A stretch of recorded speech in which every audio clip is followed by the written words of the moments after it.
ଜଗା ସମସ୍ତଙ୍କର। ଜଗା ବଡ଼ ଲୋକର ଠାକୁର, ଜଗା ଗରିବର ଠାକୁର। ଜଗା ହେଉଛି ସାରା ସୃଷ୍ଟିର ଠାକୁର।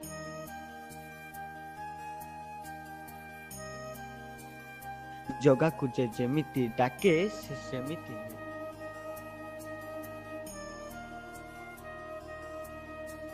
ହଁ ଆଜ୍ଞା, ଆମ ଠାକୁର ବି ମହାନ, ତାଙ୍କ ରୀତିନୀତି ବି ମହାନ। ଆଉ ସେ ରୀତିନୀତି ଭିତରୁ ରଥଯାତ୍ରା ହେଉଛି ସର୍ବୋପରି। ଆମ ପ୍ରଭୁଙ୍କ ରଥଯାତ୍ରା ଖାଲି ଆମ ଓଡ଼ିଶାରେ ନୁହେଁ, ସାରା ବିଶ୍ୱରେ ଏହା ବିଖ୍ୟାତ।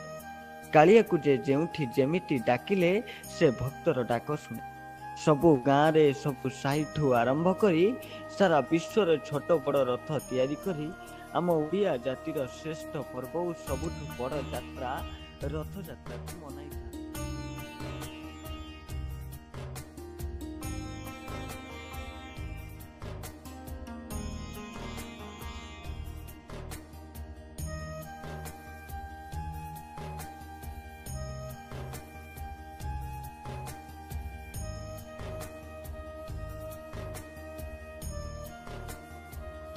ଛୋଟ ବଡ଼ ଶିଳ୍ପୀ ବିଭିନ୍ନ ପ୍ରକାର ଜିନିଷର ରଥ ତିଆରି କରି ଚର୍ଚ୍ଚାକୁ ଆସିଥିବା ବେଳେ ପିପିଲି ଦର୍ଜି ସାହି ପତିତ ପାବନ ଠାକୁରଙ୍କ ସେବକ ତଥା ଚାନ୍ଦୁଆ କାରିଗର ଘରର ଯୁବକ ଅକ୍ଷୟ ମହାପାତ୍ର ଦିଆସିଲି ଓ ଆଇସ୍କ୍ରିମ କାଠିରେ ତିଆରି କରିଛନ୍ତି 1.5 ଫୁଟ ଉଚ୍ଚର ରଥ।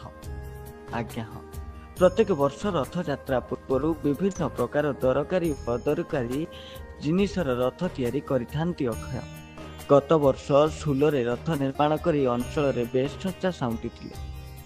ଚଳିତ ବର୍ଷ ଦିଆସିଲି 1870 ଗୋଟି ଆଇସ୍କ୍ରିମ କାଠି 150ଟି ଥିରେ ପ୍ରଭୁଙ୍କର ରଥ ନିର୍ମାଣ ପ୍ରସ୍ତୁତି କରିଛନ୍ତି। 1.5 ଫୁଟ ଉଚ୍ଚର ଏହି ରଥର ଦେଖିବାକୁ ବେଶ ସୁନ୍ଦର।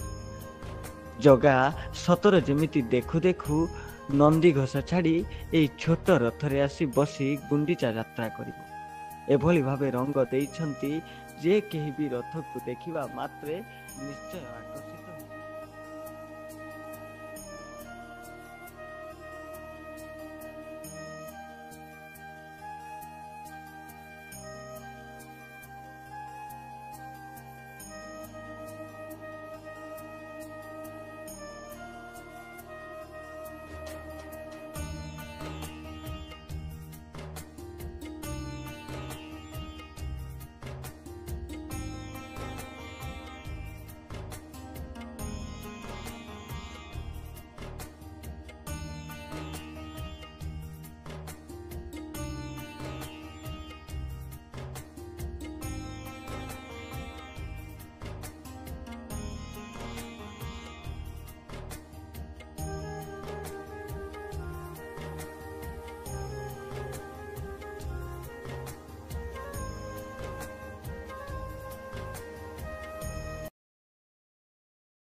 ଅକ୍ଷୟ କୁମାର ମହାପାତ୍ର, ମୋ ଘର ହେଲା ଆଜ୍ଞା ଦର୍ଜି ସାହି।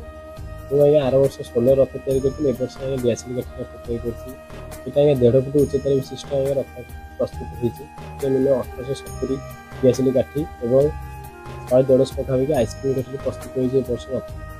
ଭଗବାନଙ୍କ ଆଶୀର୍ବାଦରୁ ସବୁ ବର୍ଷ ରଥ ଯେତେବେଳେ ରଥଯାତ୍ରା ପାଖେଇ ଆସେ, ଭଗବାନ ଆଶୀର୍ବାଦରୁ କ'ଣ ମୋ ମନର ଗୋଟେ ପ୍ରେରଣା ହେଇଯାଏ, ସବୁ ବର୍ଷ ମୁଁ ନୂଆ ନୂଆ ଭେରାଇଟିରେ ଏମିତି ରଥ ସବୁ ନୂଆ ନୂଆ ସବୁ ଭେରାଇଟିରେ ତିଆରି କରେ। ଆଉ ମୋ ବାବା ମା ଆଉ ଭାଇଙ୍କ ଆଶୀର୍ବାଦରୁ ସବୁବେଳେ ନୂଆ ନୂଆ ଭେରାଇଟିରେ ନୂଆ କାମ କରେ। ମୁଁ ବି ଆଜ୍ଞା ବହୁତ ଖୁସି ଅଛି ଯେ ଏତେ ସୁନ୍ଦର ରଥ ତିଆରି କରି ମୁଁ ଆଜ୍ଞା ବହୁତ ଖୁସି।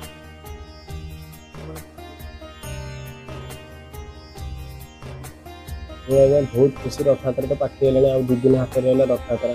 କାଳିଆର ଡୋରି ଲାଗିଛି। ମୁଁ ଏ ବର୍ଷ ଦିଆସିଲି କାଠରେ ରଥ ତିଆରି କରିଛି। ଆର ବର୍ଷ ଭଗବାନଙ୍କ ଆଶୀର୍ବାଦରୁ ପରିବାରର ଭଲ ପାଇବା ଯଦି ରହିଲା, ନେକ୍ସଟ ଆର ବର୍ଷ ଭଲସେ ଗୋଟେ ଆଉ ଗୋଟେ ନୂଆ ଭେରାଇଟିର ରଥ କରିବି। ଇଏ ଆଜ୍ଞା ରାଉରକେଲା ଯିବ, ଫର୍ଟିଲାଇଜର ସେକ୍ଟର 22କୁ ଯିବ। ସେ ଜଣେ ସେଠୁ ଜଣେ ଅର୍ଡ଼ର କରିଛନ୍ତି। ଆଜ୍ଞା ଜଗନ୍ନାଥ, ସେଠି ଗୋଟେ ବଡ଼ ଜଗନ୍ନାଥ ମନ୍ଦିର ଅଛି, ସେଇଠିକିନା ଯିବ। ମୁଁ ବି ଆଜ୍ଞା ବହୁତ ଖୁସି, ଯାହା ହଉ ମୋର। ଏଥିପାଇଁ ତାଙ୍କୁ 1 ମାସରୁ ଅଧିକ ସମୟ ଲାଗିଥିଲା। ଯେହେତୁ ସେ ଜଣେ କାରିଗର ଘରର ପିଲା, ପ୍ରତ୍ୟେକ ଦିନ ନିଜର କାମ ସାରିବା ପରେ ରାତିରେ ବଳକା ସମୟରେ ସେ ଏହାକୁ ପ୍ରସ୍ତୁତ କରୁଛନ୍ତି, ଯାହା ଦେଖିବାକୁ ଅତ୍ୟନ୍ତ ସୁନ୍ଦର ହୋଇଥିଲା ବେଳେ ଆକର୍ଷଣୀୟ ମଧ୍ୟ ହୋଇଛି। ରଥରେ ବିଜେ ହୋଇଛନ୍ତି ପ୍ରଭୁ ଶ୍ରୀ ଜଗନ୍ନାଥ, ପ୍ରଭୁ ଶ୍ରୀ ବଳଭଦ୍ର ଏବଂ